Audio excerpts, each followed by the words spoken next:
Hello and welcome to How Boring Was All That Anyway. For as long as I can remember, I've been called a blue sky thinker, so you get a blue sky background. I started writing this piece well over 7 times, almost certainly into the double figures. Every starting process had its own set of elaborate note-taking, often on a 10-meter-long scroll, voice notes, colour-coded card, sounding board sessions, and of course, very importantly, procrastination. Procrastination is essentially where this piece comes from. It's been an exploration for me, endeavouring to depict in a very real way the lens through which I see the world. In this sense, I think it's quite fitting that I created a video score that makes no coherent sense to anyone apart from myself. Lots of different things are happening in this piece, but not too many. Otherwise, I would have gotten overwhelmed making it. #bedbay for the win, or otherwise known as shutdowns. This piece is very personal for me, as it depicts how I experience the world and how I think. It's the lens through which I see. It's kind of filterless, but also not really. I suppose more accurately, it's trying to be as process-less as possible, opening the curtains to the myriad of coping mechanisms and masks I employ every day, and giving an insight into Sam Unfiltered. I'm just following the trend of beer companies producing an unfiltered version of the same thing. I have and continue to put a whole load of processes in place in order for me to be able to do stuff. Anything from text-to-speech software to not turning on the big light, to eating my food in sections. Everything has its learned process.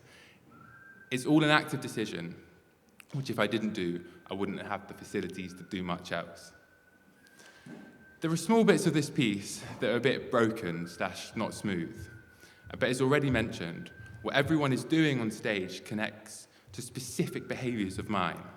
On stage, everyone is performing short instructions, like tiny autonomous pieces that connect to my life.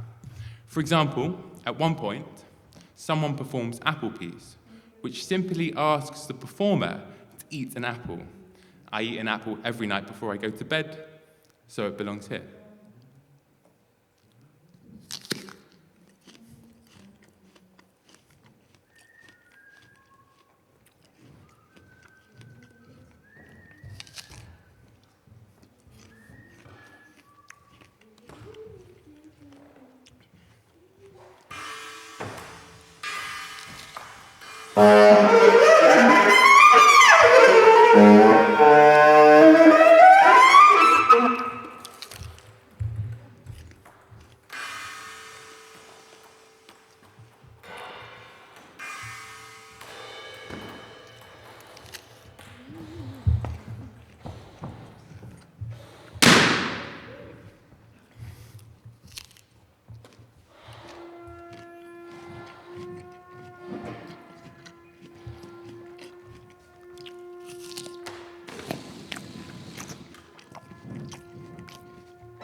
When I was writing this piece, I was thinking about joy.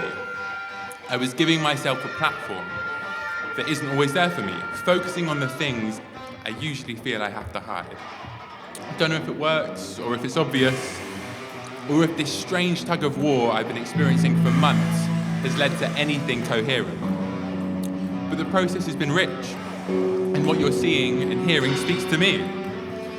Sometimes the way I think frustrates me, it infuriates me. Perhaps this is the same for everyone. But I also love the way we all experience the world. The sound of a drone, probably a fan in the gents' bathroom.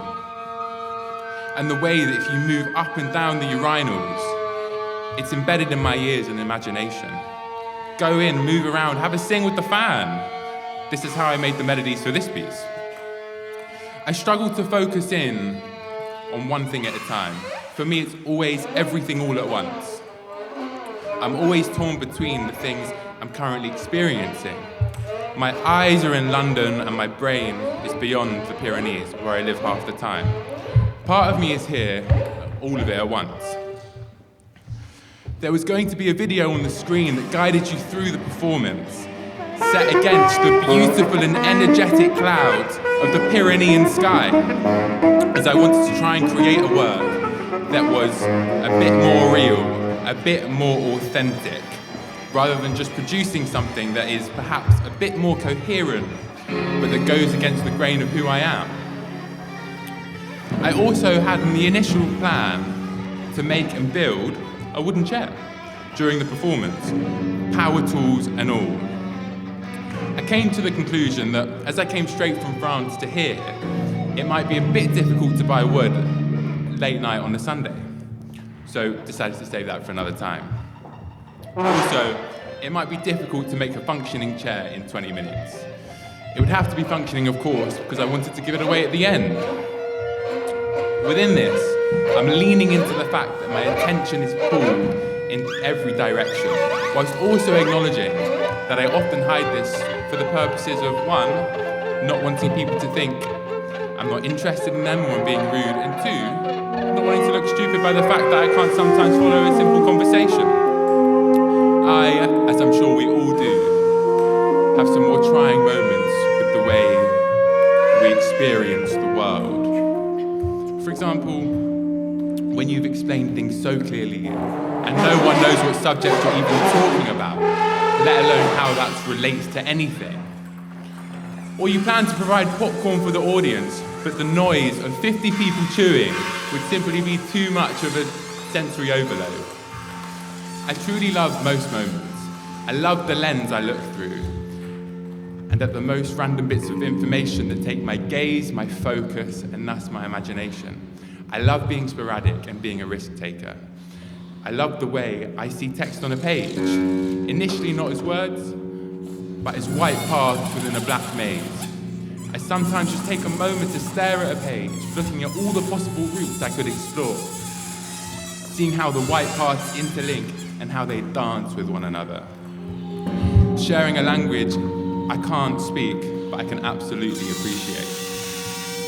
I love the energy I have and even my lack of focus.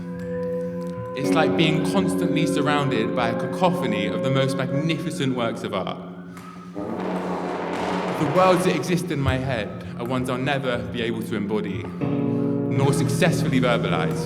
Most of all, it is so disjointed and bears no relation whatsoever to anything resembling coherence that to me, it not only becomes logical, but it transcends the need to be.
think about tiny anarchic acts of care to enable the potential of others and the potential of self-understood as one.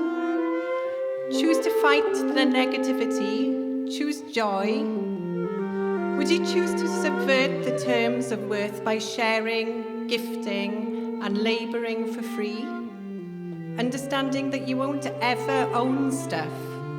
You have it for the tiniest blink of cosmic time. Could you cooperate to lift the cloud? Could you smile and be polite to lift the burden of the daily grind? It's infectious. Choose infection. If you could seek out the air while it's still free and the sun, could you run?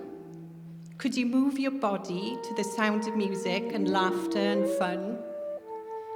Could you be more free? How would it be to take care about yourself for everyone's sake? To give value to your voice and make this your daily priority? Novel. Really? Would you choose to uphold those binaries of gender and lesser or minor and colour? That old, broken value system. Would you choose it if you had the choice?